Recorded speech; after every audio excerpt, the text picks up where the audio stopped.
I got every single Hasbro CX Beyblade. From Courage Dran to Reaper Incendio, Beyblade X is in a new era. Or at least it will be in a few months when these actually release. Just for some context, Hasbro revealed their CX lineup a few months ago for Beyblade Day, and even listed them on Amazon for pre-order with an August 1st release date. If you've been in the Beyblade community a while, then you know that Hasbro release dates are more like suggestions. For example, I unboxed Buster Dran over 7 months ago, and I still can't find it at my local stores.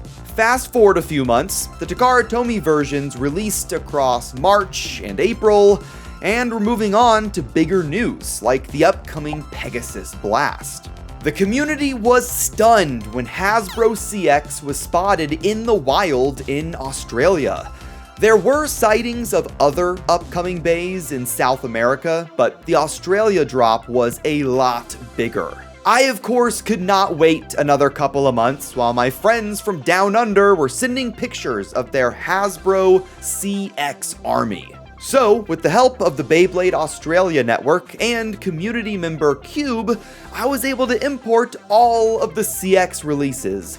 And let's just say, shipping a box almost 10,000 miles isn't cheap, so hit that like and subscribe button. There are 4 starters: Courage Dran, Arc Wizard, Dark Perseus, and Reaper Incendio. This may be the fastest occurrence of a Hasbro release we may have ever seen for Beyblade. Hell's Reaper dropped in a random booster on April 26th, 2025. And less than a month later, here I am unboxing the Hasbro version. If any of you guys have a faster example that I'm not thinking of, let me know in the comments down below. But while you're down there, you may as well check out sponsor of the channel, Mall of Toys. They have a massive library to choose from, and they're also holding pre-orders for the upcoming Tricera press with the Metal 85 ratchet. So go and check them out, link in the description down below, and make sure to use code ilinnuc to get 5% off.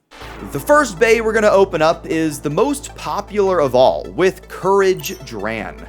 The box art for these releases look great, with magenta highlights, which is pretty similar to the Tomy version, but with a black primary color instead of white. Diving straight in, the first things we're gonna get out of the way are the launchers. Every single one of these starters comes with these tiny white proto-launchers with an equally small black ripcord, and some people like these launchers for some reason, but there are just way better options out there.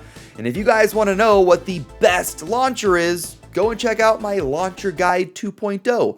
Shameless plug, but go and check it out. The parts on Courage Dran are Vortex for the bit and 660 for the ratchet. Vortex is a spiral-shaped flat that's pretty similar to Cyclone from Cobalt Dragoon, but the opposite direction and a little bit bigger.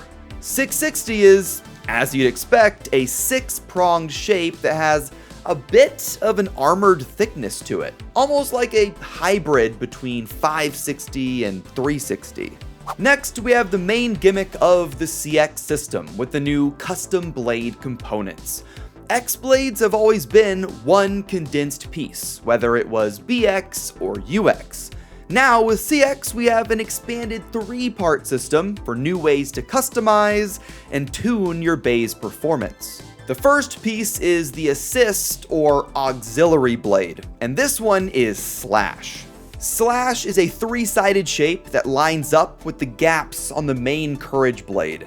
It's pretty thin and low profile, so it's seeing a good amount of use with what limited parts we have with CX.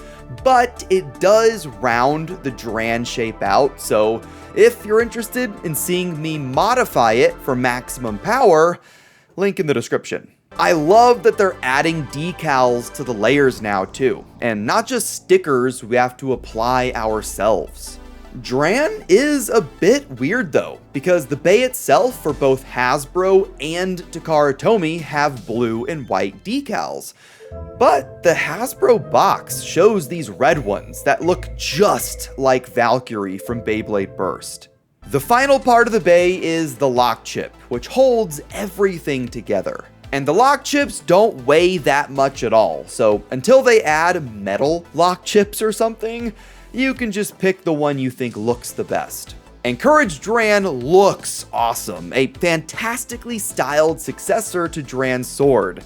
And with a weight of over 37 grams, there could be some potential here, if we can keep the height low.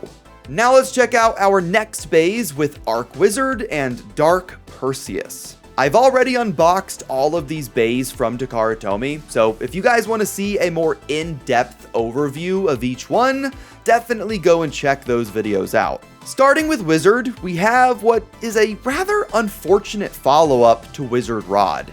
It's not bad, but Rod is extremely powerful in the competitive scene, so expectations were a bit too high. Low Orb is a solid stamina pick, and 455 is especially interesting for ratchet sniping attack types.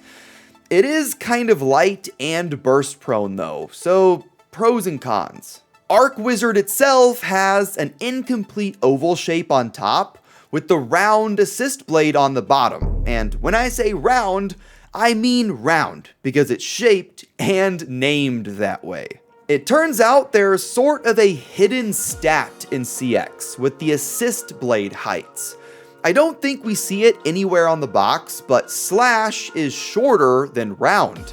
I'm not exactly sure how significant this small height difference is for Beyblade battles, but I'd say most of the community would argue that shorter is better. The Wizard chip is pretty cool too. It kind of looks like it's charging up a Rasengan from Naruto. Next up is Perseus Dark. And Perseus is, in my opinion, the weakest starter of the bunch. I'm not the biggest fan of the parts. However, the bay itself is a reference to a previous Beyblade generation. The soul of Gravity Perseus from Metal Fight is immediately recognizable in Dark Perseus. The shape is similar, colors are almost the same, and the center helmet motif is as one-to-one as you could be. The bit Wedge is a funky looking spike that, from my testing, is just not that good. I cannot figure out a combo that this actually works in. The 680 ratchet looks cool, but the extra height compared to 660 isn't exactly a plus. The Dark Blade is pretty heavy though, with a lot of exposed metal, so I'm hoping we see some attack combos with it. The final bay we have to unbox is Reaper Incendio, and like I said earlier, it's crazy we have the Hasbro release so quickly after Takara Tomy. And this Hasbro version blows Tomy out of the water as well, purely because of the price. Since Reaper was a random booster prize before, you had to buy a confirmed pull, a full set, or you just test your luck with something random. Meanwhile, Hasbro drops it as a starter, making it so much easier to get. Reaper's bit, Kick, is a mix between Taper and Hexa, and I don't think I gave it enough credit in my original unboxing.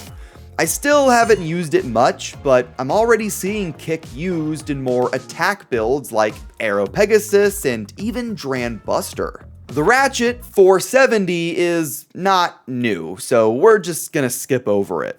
Next up, we have the Bubblegum Pink Turnblade, which is more than it appears, because it's actually able to split into two pieces and be assembled into two distinct modes. The pieces can be assembled to either enhance attack or stamina.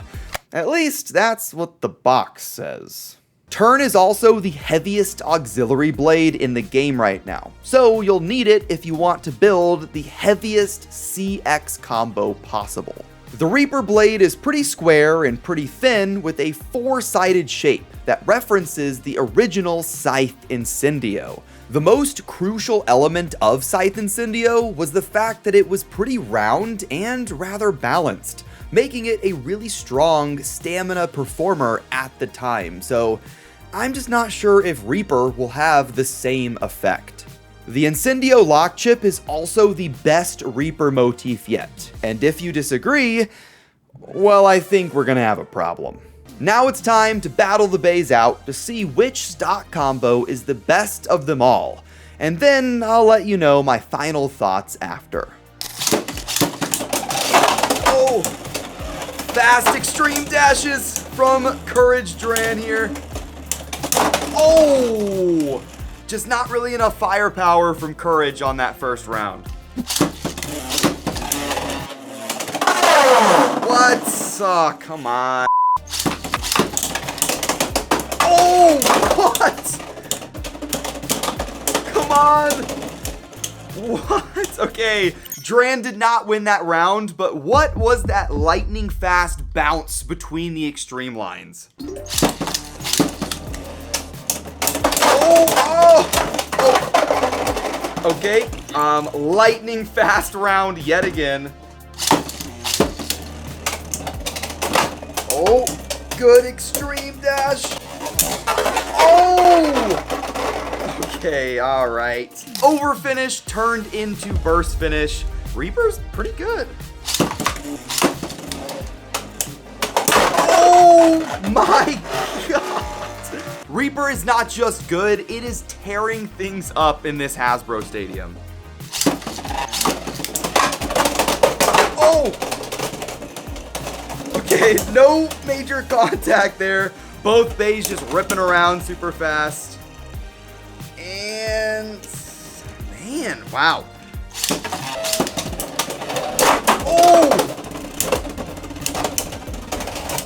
Oh! Okay. There is another win for Reaper. It's so good. Good stall there from Brave. Man, it just destroyed all of its stamina. Oh, man.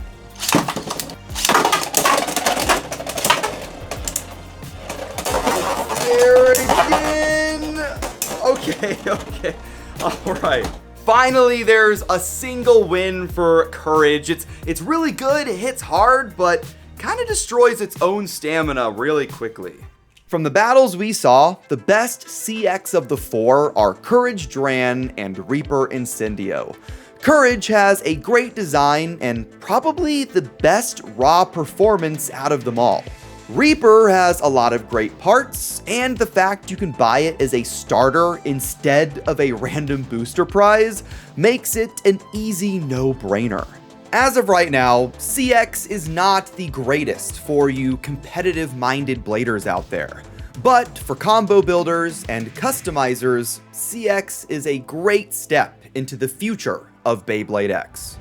Let me know your thoughts in the comments down below, and once again, huge thanks to Beyblade Australia Network and to Cube, and I'll see you in the next one. Have fun, and bay away.